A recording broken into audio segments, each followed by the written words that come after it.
the anatomy of the cosmos. What if the universe wasn't just something out there, spinning silently in the dark, but something deeply, intimately connected to you?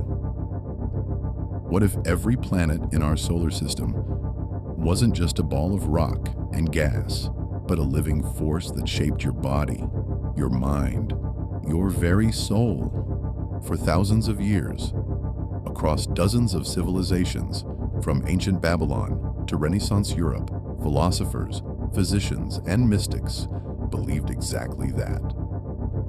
They believed that the cosmos and the human being were mirrors of one another. Today, we're going to explore that idea. We're going to examine the planets not just as astronomical objects, but as principles, as forces that ancient and esoteric traditions believed were woven directly into the fabric of human existence. This is the anatomy of the cosmos, a divine thought network. Let's start with the foundational idea that underlies all of this. Most of us were taught to think of the universe as essentially mechanical, a vast, indifferent collection of matter and energy, following physical laws, with no particular meaning or design. But many ancient and esoteric traditions saw it differently. They believed the cosmos is neither chaotic nor random, that beneath the apparent disorder of existence, there is a hidden geometric order, a set of laws and patterns that have been slowly revealing themselves to humanity since the very beginning. They called this a divine thought network, the idea that we don't just live in the universe. We exist within a kind of cosmic intelligence, and that the planets, the stars, the very structure of the solar system are expressions of that intelligence. Think of it like this. If you found a painting in an abandoned house, you might wonder, is this just random splashes of color, or is there a mind behind it? These traditions looked at the cosmos and saw the painting and concluded there must be a painter. Understanding the forces at work in that painting, they believed, is the key to understanding ourselves.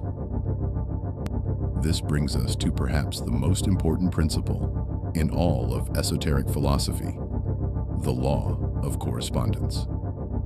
You've probably heard the phrase, as above, so below. It's one of the oldest ideas in human thought, traced back to ancient Hermetic philosophy, a tradition of wisdom associated with Hermes Trismegistus, a legendary figure said to have bridged the worlds of Egypt and Greece.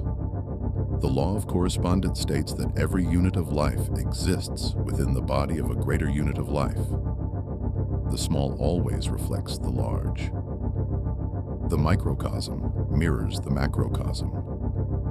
In practical terms, the ancient philosophers believed that the human organism is constructed as an exact miniature duplicate of the solar system. The solar system has a central sun radiating energy outward to orbiting bodies.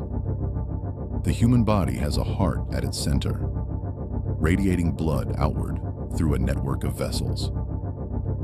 The atom has a nucleus surrounded by orbiting electrons. The solar system has a sun surrounded by orbiting planets. Coincidence?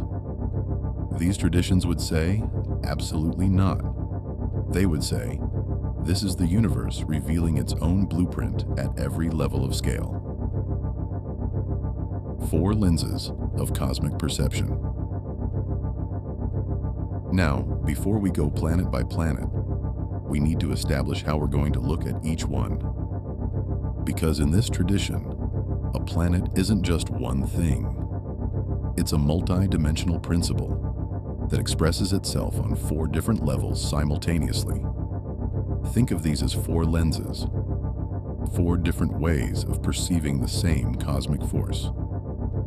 The first lens is metaphysical. This is the soul level, the universal energy dynamics. What does this planet represent at the highest, most abstract level of reality? The second is metaphorical. This is the archetypal and mythic level. What story does this planet tell? What character does it embody in the grand drama of existence? The third is psychological. This is the level of mind and behavior. How does this planetary force express itself in your emotions, your drives, your patterns of thinking? And the fourth is physiological. This is where it gets particularly fascinating. What part of your physical body does this planet rule? What organs, glands, and systems correspond to each cosmic force? Keep these four lenses in mind as we journey through the solar system. We're going to see each planet through all four of them. Let's begin at the center, the Sun. In our solar system, the Sun is the source of all light and life. Everything orbits around it. Everything depends on it. And in the human microcosm, the Sun holds an equally central place. Metaphysically, the Sun represents the spirit, the fundamental animating force of life itself. It is the divine spark, the source from which all individual existence flows. Metaphorically, the Sun embodies the father principle, the archetype of creative, outward radiating, life-giving force. In myth after myth, across cultures that never met, the Sun is the king, the hero, the supreme deity. Psychologically, the Sun governs the ego. And here, ego doesn't mean arrogance. It means your sense of individual selfhood, your conscious vitality, your core identity. When you ask, "Who am I?" you're asking a solar question. Physiologically, the Sun rules the heart, the central pump that sustains all biological life. It also governs your general vitality and the thymus gland, which is central to your immune function. So when you feel truly alive, when you're shining, expressing yourself fully, living from your deepest truth, that is your solar nature, expressing itself.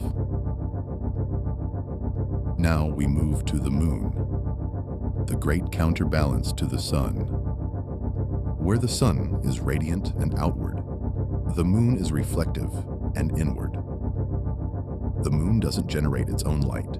It receives the Sun's light and mirrors it back to Earth, and this is deeply symbolic. Metaphysically, the Moon is the soul, the link between spirit and matter. It is the mediating principle, the bridge between the pure light of consciousness and the dense world of physical form. Metaphorically, the Moon is the Great Mother, the nurturing, protective, cyclical force. The tides, the seasons, the monthly rhythms of life, all fall under her domain. Psychologically, the Moon governs your subconscious mind, your instincts, your feelings, your automatic reactions. Your Moon is your emotional memory bank. It's why certain smells bring you back to childhood, or why fear can feel so irrational and yet so real. The Moon remembers everything. Physiologically, the Moon rules the stomach, the lymphatic system, and the pancreas. Notice how deeply emotions are connected to the gut. Butterflies in your stomach, gut feelings. These traditions would say that's no coincidence. Mercury, the messenger. From the great luminaries, we move to the first of the classical planets, Mercury. Mercury is the smallest planet in our solar system and the fastest. It completes an orbit around the Sun in just 88 days. In Roman mythology, Mercury was the winged messenger of the gods, darting between heaven and earth, carrying information from the divine realm to the mortal one. Metaphorically, Mercury is the messenger of the gods. Hermes in Greek mythology, Thoth in Egyptian tradition. Always associated with language, writing, trade, and the crossing of boundaries. Psychologically, Mercury governs your intellect, your logic, your reason, your capacity for language and analysis, the way you think, the way you communicate, your curiosity and adaptability.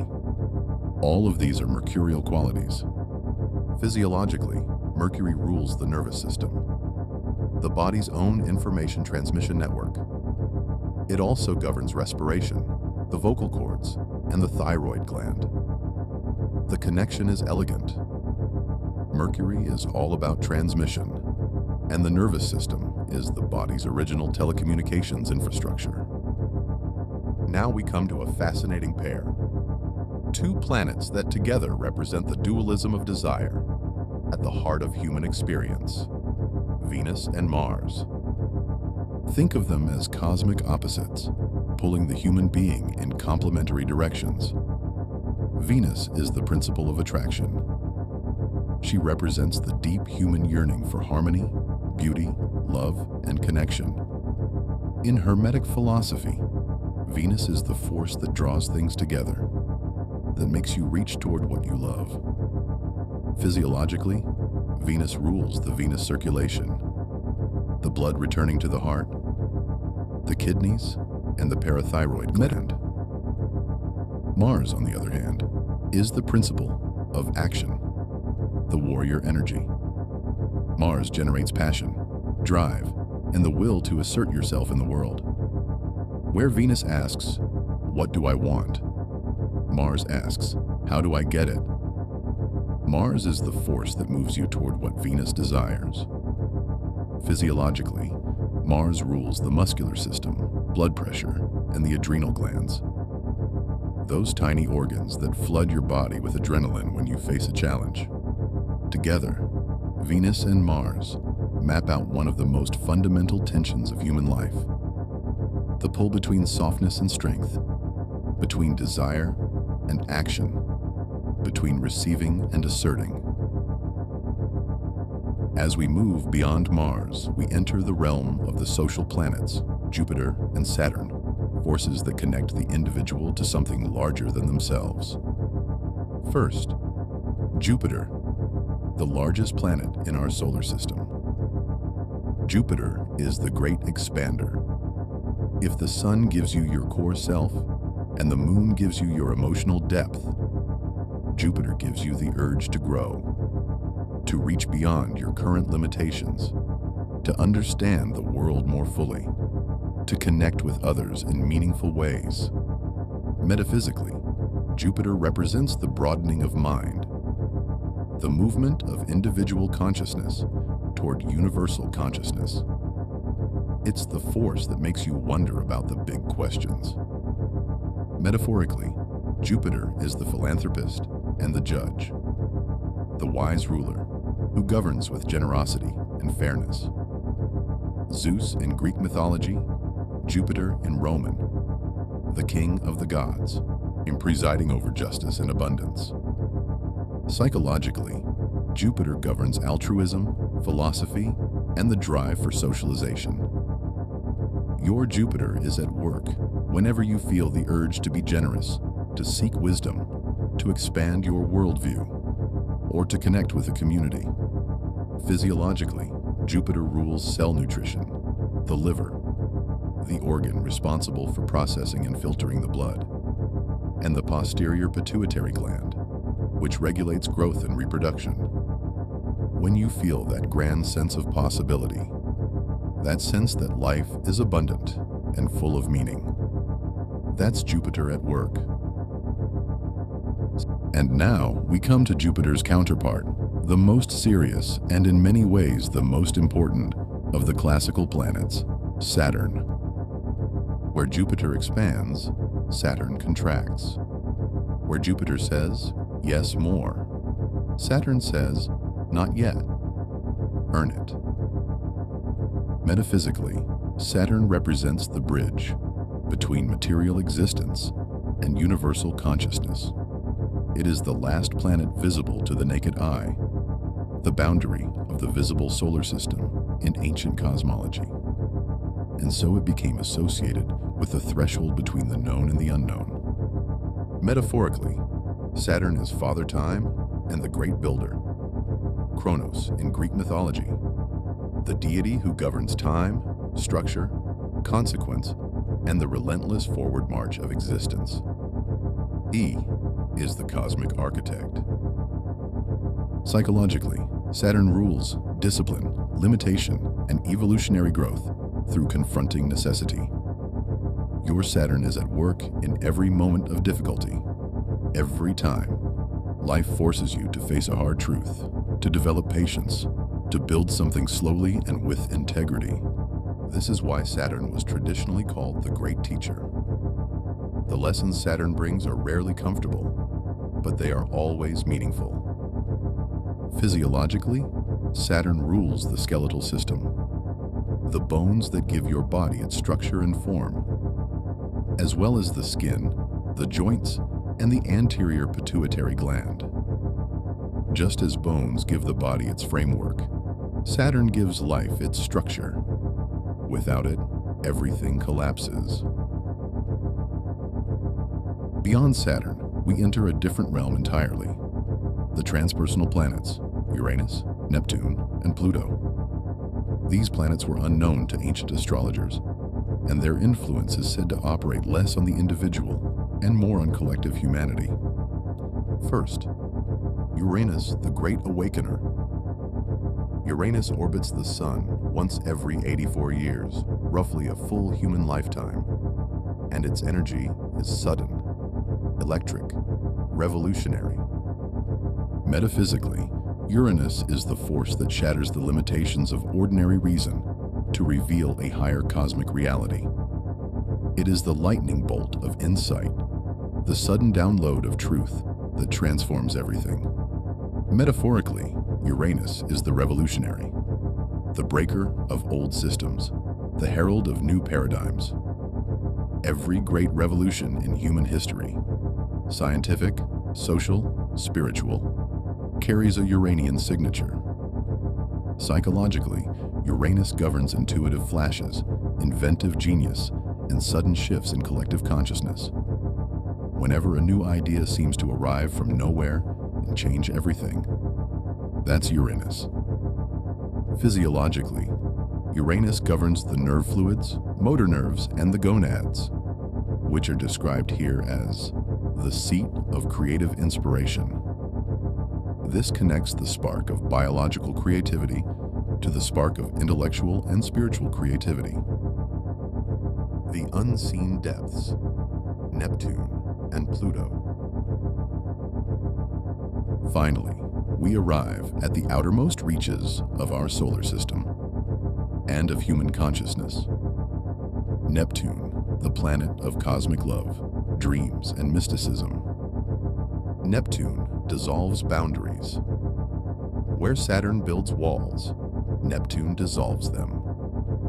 It is the force of universal compassion, the oceanic feeling of oneness that mystics and meditators throughout history have described. It governs dreams, visions, artistic inspiration, and the longing for transcendence.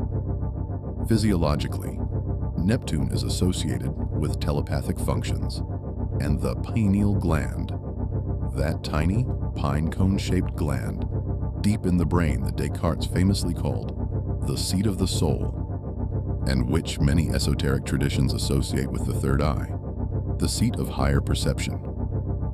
And then there is Pluto, perhaps the most mysterious force of all. Pluto governs deep transformation, the cycles of birth and death, metamorphosis, and the ultimate regeneration of human consciousness. Named for the god of the underworld, Pluto takes us to the places we most fear to go and promises that what dies can be reborn. Pluto's cycles are generational, spanning over 2 centuries for a full orbit. Its influence is slow, deep, and total.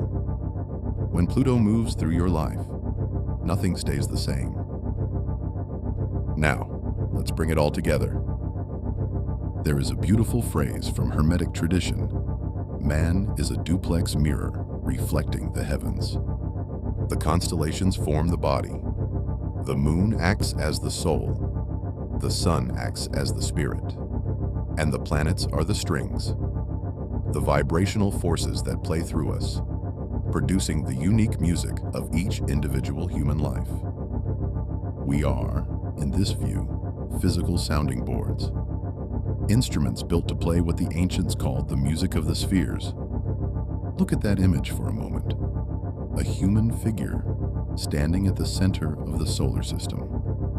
The planets arrayed around them. Energy lines connecting the cosmic bodies to the chakras running through the human body.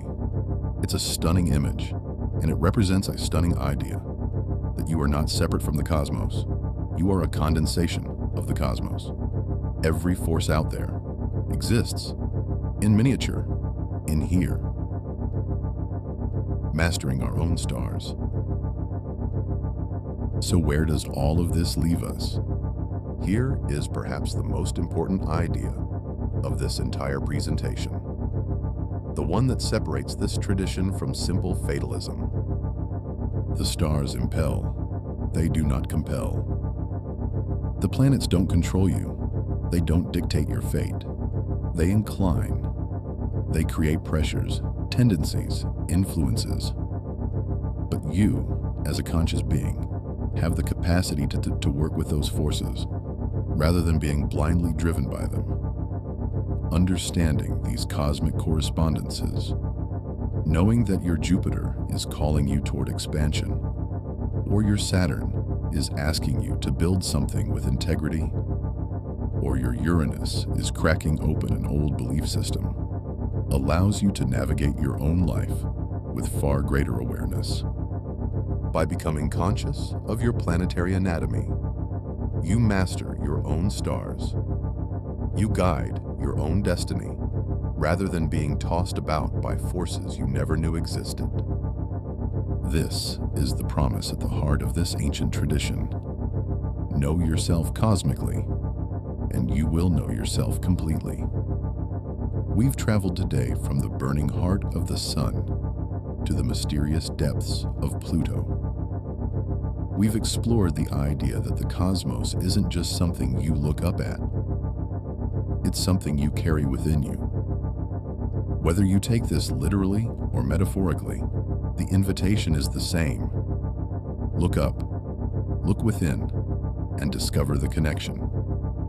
If you found this exploration valuable, please like and subscribe, and let us know in the comments which planet resonated most with you. The Kybalion, first published in 1908, is a timeless guide to the 7 universal laws that shape our lives, from mentalism and vibration to cause and effect. Kybalion for Kids brings these profound teachings to life through fun stories, well-being tips, and a planetary guide. Children learn how their thoughts and actions create their world, building resilience, confidence, and kindness along the way. Kybalion for Kids is available now at awokelife.com. Don't forget to like, comment, share, and subscribe. We'll see you in the next one.